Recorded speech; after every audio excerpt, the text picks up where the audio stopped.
ani ng sining, diwa at damdamin. So ayun guys, what's up? Welcome na naman sa ating YouTube channel at panibagong poster naman ang ating gagawin this 2025. Wow. So ito ay nire-request ng ating mga masusugid na followers at ng ating mga subscribers. So ito, gagawa na natin yan at umpisahan na natin.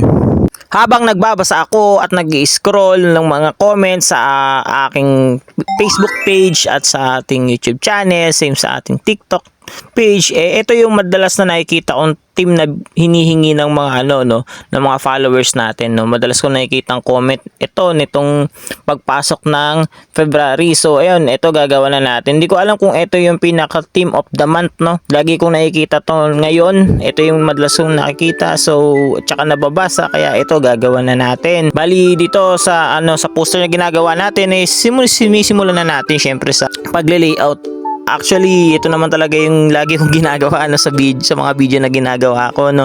Marami kasi nagtatanong kung bakit hindi ko na pinapakita yung yung pag-sketching process natin. No? So, syempre kanya-kanya namang diskarte yan para mas mapabilis. Sobrang haba nito kapag once na in-start ko pa kung paano ko binubuo yung pag-i-sketch nito. Sobrang haba ng video. So, matatagalan. Tsaka baka mainip kayo kapag once na sobrang haba na ng video, 'di ba? Ganun lang naman kasimple. Tinuturo ko rin naman kung paano bumuo ng isang poster at saka yung mga diskarte kung paano bumuo ng isang poster, no. Depende sa tema na ibinibigay o dun sa tema na kailangan gawa ng isang poster. Tapos may mga simbolismo rin tayo na ginawa ng mga tutorial kung saan ba ginagamit. Panoorin nyo na lang kung sakaling gusto nyong matuto kung paano gumawa ng poster. Kada buwan kasi merong mga iba't ibang tema na binibigay, no. May mga nakalatag na tema na kailangan gawa ng poster. Kaya ayun, depende na lang talaga sa buwan o kaya sa tema kung paano ka bubuo ng isang poster. Madali lang naman basta aralin mo lang ng aralin. Magkakatalo-talo na lang yan kung paano mo gagawa ng layout ng isang poster, no. Kung paano mo bibigyan ng pagkakahulugan gamit ang pagpapakita ng mga larawan o ng mga simbolismo sa loob ng isang poster, no. Lalo na kapag once na critical yung mga yung mga tema, yung parang hindi mo pa nakita, no. Kunwari yung iba kasi tinatanong, "Kuya, paano po yun gawin?" no? Kasi wala po siya sa Google, hindi po siya ma-search. So ayun, may mga ganun talagang tema na sobrang hirap, kaya kailangan malawak ka mag-isip, no. Actually, yung pag-iisip ng mga ganitong layout is tinuturo ko rin do sa ibang mga videos ko, no. Tsaka syempre kailangan mo talaga ng malawak na imaginations, no. Sabi ko nga sa mga past video ko, kailangan malikot yung imahinasyon mo, no, para makabuo ka ng kakaibang poster. So yun, lang kasimple. Kailangan lang talaga lawakan mo yung mga yung imahinasyon mo kung paano gumawa ng poster, no. Paano ba yung mga discard ko, no. So yun, nanonood ako ng mga animes, ayan, basa ng mga books, kuha ng mga idea at saka sa mga palabas, ganyan. Ganun lang. Kailangan lang mag-explore ka, no. Explore mo, palawakin mo yung pagkakaroon mo ng idea. Tapos yung paggamit mo ng mga simbolismo, no. Yun, aralin mo rin yun para syempre mabilis mong kasi pag gagawa ka ng poster, kailangan nagkikwento, parang may narration sa mismong loob ng isang poster. So yun, para syempre maipahatid mo o maiparating mo sa magiging hurado o dun sa mga makakakita ng poster mo kung ano ba yung pinakakwento nung sa loob ng pinaka-poster. So yun, ganun siya, parang gumagawa ka ng isang libro o ng para kang tumutula, no. May nais kang iparating na mensahe kapag once nagagawa ka ng isang poster. So ayun, after nyan ng layout process natin, no, simulan na natin sa pagkukulay. Bali dito nga pala, explain ko nga pala muna yung mga simbolismo na ginamit ko, no. So yan, napaka-importante na meron kang character sa loob ng isang poster, no. Ito yung parang magbibigay ng hirap o ng difficulty sa loob ng poster mo once na tinitignan ng isang hurado, no. The more na maraming tao, the more na mukhang mahirap, mas mabigat tignan yung isang poster, no. Sabi nga nila bawal daw gumamit ng muka, yan. Pero hindi naman talaga ganun ka ka-critical yung paggamit ng muka. Pwede ka naman gumamit ng muka basta may emphasize mo yung yung tao na pinapakita mo o yung sinisymbolismo mo dun sa loob ng isang poster. Kunwari sa mga national heroes, kailangan maging kamukha talaga nila, no? Hindi yung parang pucho-puchong drawing lang. Kaya siguro may time na sinasabi nilang bawal kasi nga, yun nga, kunwari example is si Jose Rizal, si Dr. Jose Rizal, hindi nagiging kamukha, no? Kung parang nagiging nagiging clown yung itsura, nagiging funny. Kaya parang sabi nila bawal na lang daw gumamit ng muka. Tulad dito sa poster na to, na hindi na ako naglagay ng muka. Nilagyan ko lang ng bibig, ayan, tsaka ng ilong. Hindi na ako naglagay ng mata para mas simple yung datingan, pero maganda yung idadaan ko na lang sa way kung paano yung pagkukulay, no, yung magandang pagkukulay. So yan.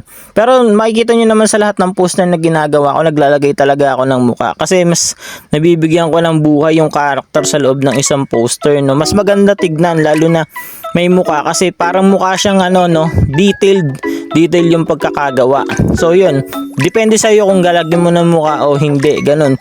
Kaya wag kayong matakot na maglagay ng muka. Yan, ganun siya yung pagpapaliwanag sa paglalagay ng muka sa isang poster. Tapos yun, yung paglalagay ng mga words, ganun din naman.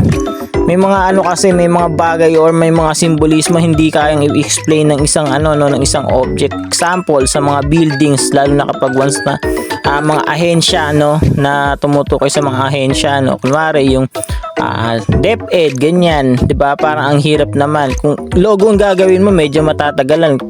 Lalo na nasa isang on the spot poster making contest ka, Siyempre may time limit doon. Kadalasan doon 2 oras, minsan 3 oras. Siguro pinakamahaba na yung 5 hours or 4 hours ganun sa pagbuo ng isang poster kapag once na nasa isang on the spot poster making. Kasi yung event place kasi nila minsan hindi naman talaga hindi naman sa kanila, parang nirerentahan lang ganyan. Siyempre may may time din para matapos, kasi nga may oras din na sinusunod yung pinaka-programa kailan matatapos. Hindi naman nabang buhay na dun sila sa mismong event place, Syempre may time limit talaga na kailangang ibigay. So yun, tapos ngayon, ayan, makita nyo yung poster natin, explain natin yung mga simbolismo na ginamit natin, Ayan, nakikita nyo yung meron 4 na kabataan, may 4 na tao.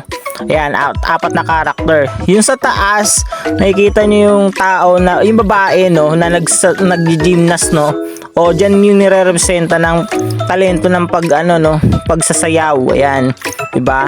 May mga iba't ibang klase ng pagsasayaw, iba't ibang sayaw, yung mga gymnast, ayan, sports din, ganun. Tapos, mga ballet, ganyan, yung hip-hop dance, ayan, break dancing, ayan. Tapos naglagay lang din ako ng mga yung mga Filipino flowers, ayan. Pwede naman gumamit ng iba't ibang pang decoration, Ayan, meron diyan tawag dito sunflower, ayan, mga halaman, ayan. Tapos yung may parang divider na ginamit ko diyan is yung mga puzzles. Ayan, nakikita niyo naman, 'di ba, yung mga jigsaw puzzle. Ayan. Tapos sa susunod naman, sa next level naman is yung pagiging maka-Pilipino o yung tumutula na Pilipino, pinapakita niya yung pagiging makabayan. So yan, ganoon kasimple, Tapos yan, mamaya lalagyan ko yan ng mga ng alibata. Pwede kang gumamit ng mga simbolismo ng alibata, ng abakada. Ayan, yung mga lingwaheng Pinoy. Nakikita nyo naman, nakasalakot pa siya. Patunay na isa siyang proud siya sa pagiging Pilipino. Tapos yan, nilagay ko yung 3 stars and a sun. Nakikita nyo naman yung araw, yung simbolismo ng araw na may sinag ng araw. Tapos yan yung star, yung 3 bituin. Siyempre, dyan tayo nakilala, sa pagiging Pinoy. Tapos yan sa nilagay ko din yung kawayan, yung bamboo, yung sumisimbolo sa pagiging matatag ng isang Pilipino, Ayan. Tapos susunod naman bali ang next naman sa next layer, ginawa akong division is yung mga films, 'di ba? Yan, kasama rin yan sa sa sining ng Pinoy, Ayan, yung mga films, paggawa ng mga movies, 'di ba? Sa pag-capture ng mga photos, yan sa cameras, 'di ba? Tapos sumunod naman is yung batang nagpipinta. Yan, 'di ba? Yung taong nagpipinta, pagiging pintor, sige, artist, 'di ba? Sabi nga, sining, 'di ba? Syempre part pa rin niya ng sining. Ayan. Makikita niyo naman, ginawa ko na din yung pinipinta niya is yung flag ng Pilipinas. Syempre, proud tayo maging Pilipino, paging Pinoy.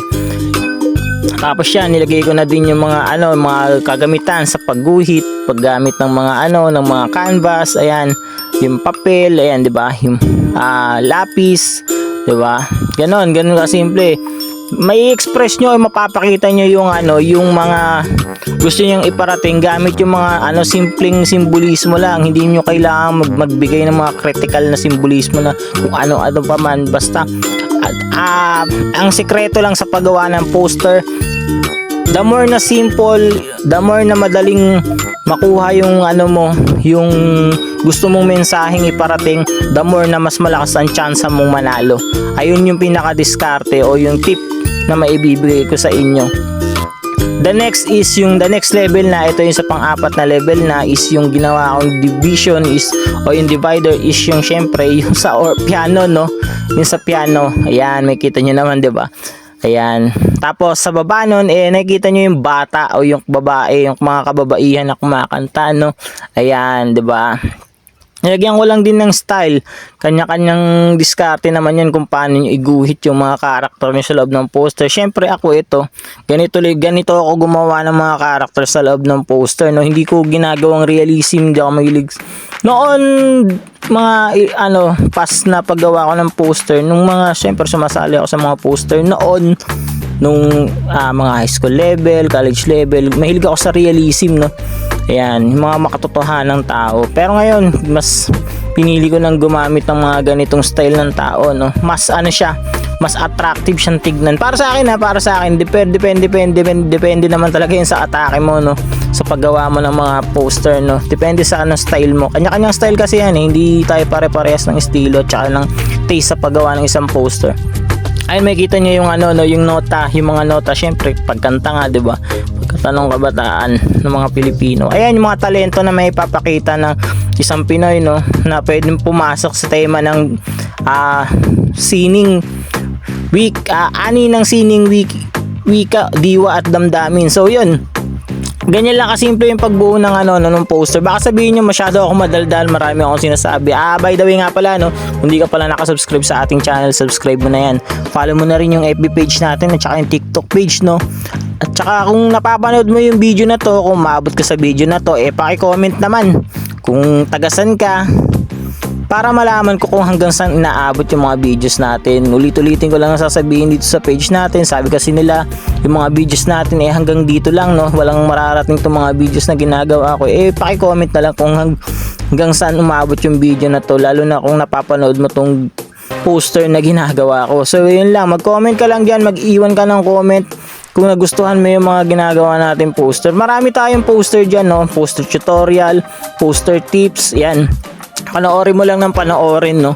Sa mga nagtatanong dyan, lahat ng mga nag-PPM, yun, open tayo for commission.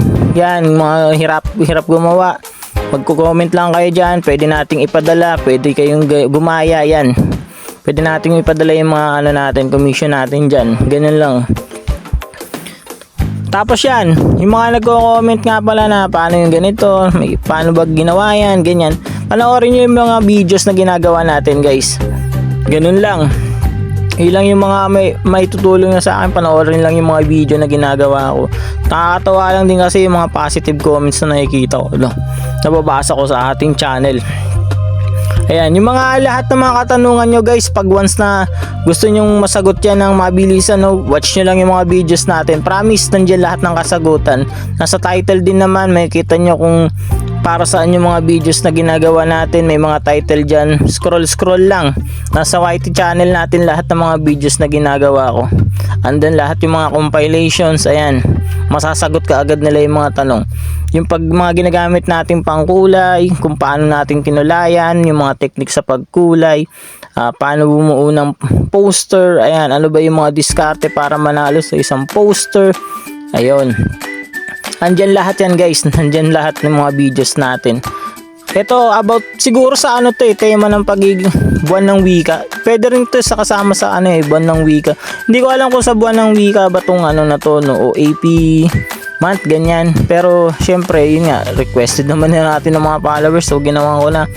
Ito kasi tingin ko kasi maraming nangangailangan ng ganitong tema, no. Kung gusto niyo pa ng mga ibang style ng ganitong poster, no, about dito sa tema na to, mag-PM na lang kayo at ipa-commission na lang, para ayaw kasi nang umuulit-ulit na tema sa isang poster, no. Ngayon, ganun. pwede naman yun, basta magpapa-commission na lang kayo, no? Kasi sayang din yung time na ilalaan ko kung marami pa naman palang poster team na pwedeng gawan, no? Na pwede nating maipost dito sa ating channel, di ba? Yun, thank you din pala at malapit na rin pala tayong mag 2K subscriber dito sa ating YouTube, no? Tapos sa ating TikTok channel, malapit na lang. Tapos kaka 10K followers lang pala natin, no? Yun, maraming salamat nga pala sa inyo. At syempre nabigay ko na rin yung reward, no? May mga ginawa na akong poster this month, this year pala, no? Ayun, pagpasok ng taon may mga ginawa na agad ako mga poster, no? So panoorin nyo na lang yung mga videos, no? Yun lang yung matutulong nyo sa akin. Maraming salamat sa inyo. Kung hindi ka pa nakasubscribe ulit, ulitin ko lang pala, subscribe mo na par, baka naman hindi naman kalabisan yung pagpindot ng ng subscribe, no? Syempre kung gusto mong i-share, share mo na din para mas maraming makanood ng mga videos natin. Ayun lang. Mga kulay na ginamit natin, mapapansin nyo naman, 'di ba? Gumamit tayo ng mga parang more on light color. Syempre gusto ko talaga yung mga ganitong atake ng kulay, no? Yung maliwanag. Syempre mas buhay na buhay yung kulay. Sasabihin nyo na kuya, ba't ang ganda ng pagkukulay nyo, no? Ano ba yung mga diskarte? So yan, nandiyan nga lang yan sa mga natin sa ating channel kung paano natin ginagawa yung mga ganitong poster. Tsaka dito, panoorin mo lang yung videos na to, aralin mo lang. Nandiyan naman yung step by step process. Ayan, nakikita mo kaagad ano yung mga discarding ginawa ko. So yun, ayan, di ba? Patapos na yung videos natin, guys, di ba? Konting application na lang ang mga iba't ibang kulay, no, para mas magbigyan pa ng konting buhay yung ating ginagawang poster. Ayan, hindi tayo nag-focus sa sa mga kulay na. Ayun pala yung diskarte, no, yung wag niyo pagdikit-dikitin yung mga kulay na pare-parehas para magkaroon ng highlights kada kulay na i-apply nyo. So ayun lang, tapos na yung poster na ginagawa natin, ipakita na yan.